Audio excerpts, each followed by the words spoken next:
if you had $9 million, are you paying Alex DeBrincat next season to be on your hockey team? Ooh, that's a good question. Like I would try and sell this. Look, first of all, I want to go on the record and say I'm always a player guy. I'm always a fan of when players go get big contracts. I feel like players put their bodies on the line. I never get mad at a player for signing a big contract. So I want Alex DeBrincat to go get paid, just like I wanted Tim Stützle to get paid, and I want Jake to get paid. I want them all to get paid. Okay, but here's what I would try and sell DeBrincat on if I'm Pierre Dorion and I'm in charge. I would say, look, we're making a decision as an organization that Timmy and Brady are the ceiling. They've done that in Boston for years with, Yes. Bergeron and Marsh. Everyone has to fall in line. We love you. We love you at 8, or we love you at 7.75, or like we love you at the Josh Norris number, whatever it is. But we can't do this at 9 for a long term. Like we might be able to squeeze you in on a 1 if we got to play this out on the qualifying. Fine, but that can't be the number moving forward. And if you want this to be a place where we win and we all win together, then you're going to have to come in a little bit less than 8.5, and that's the conversation you have to have, right? And then if you're DeBrincat, you have to sit down.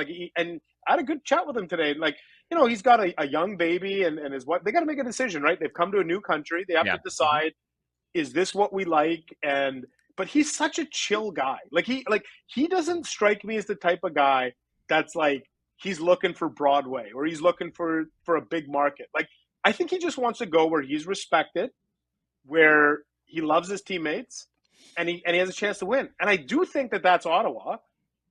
I think you can get this done if you can convince him to come in at that number below Brady and Timmy. But if he feels like he can get more, I never begrudge the player ever. Just go get paid. No. 15 years from now, you're not going to have the ability to go make $9 million a year. So who am I to tell you that you should take less? Go get paid, I say. We'll see how this plays out. Go get paid. I love it. Go get paid. Secure the bag. So, Ian, here's my question. Well, we got you on here. We all know the best time to make a deal is at the draft. If you're going to have so many more teams in play, everyone's draft picks are there. I think you got to get this done before the draft, because if you just qualify him, he's there, all of a sudden the leverage goes to the player, and then you're not going to have as many dance partners. So for me, I don't know about you, but I would think you gotta have this conversation long before the draft, get working on an extension, and then know if you can do it or not. And then if the player doesn't want to do it by the draft, then you got to make the tough decision of trying to get something back that's going to help you, because you're going to be a really good team for the next for the next little while. Ottawa is going to be a very good team. So they can't let this linger in the next season. That's just because they're going to lose the leverage. No, and look, Pierre Dorion has been through this before with Mark Stone.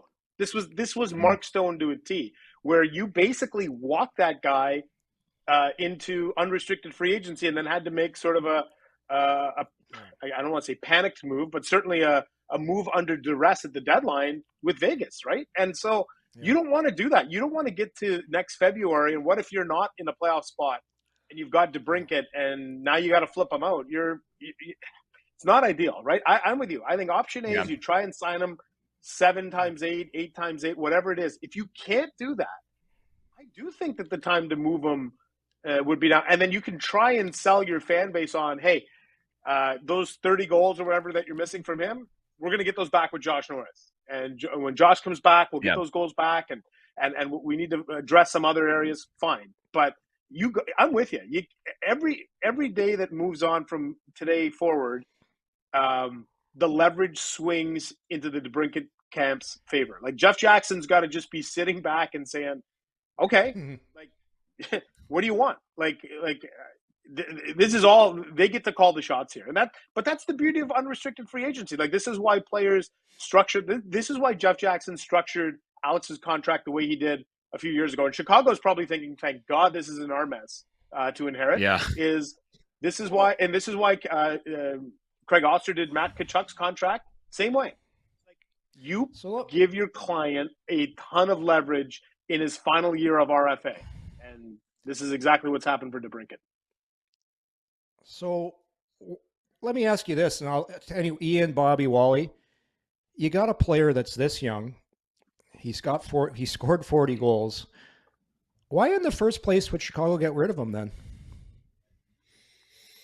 They're getting rid of everybody, though. They're tearing. I was going the to whole say, thing yeah. apart. Yeah, that was a complete but- fire sale down there. But I understand where your question's You coming don't from. want but Alex I do- DeBrincat scoring 40 if you're trying Yeah. to get Connor Bedard. The last thing you want is Alex DeBrincat scoring goals. Yeah, I guess, but you know, I get where you're looking at it from the other side, Yorkie. But I having known some players through there in the last couple of years, yeah. just about everybody was Right. on their way out, and he was a guy that could get the most for. So he was kind of the first domino to fall on the way out. I don't think it says anything about the player. I just don't think they looked at him as saying he's going to be an $8 million guy for us when we want to be in last place. Yeah, And you good point. free up $9 million. Yeah,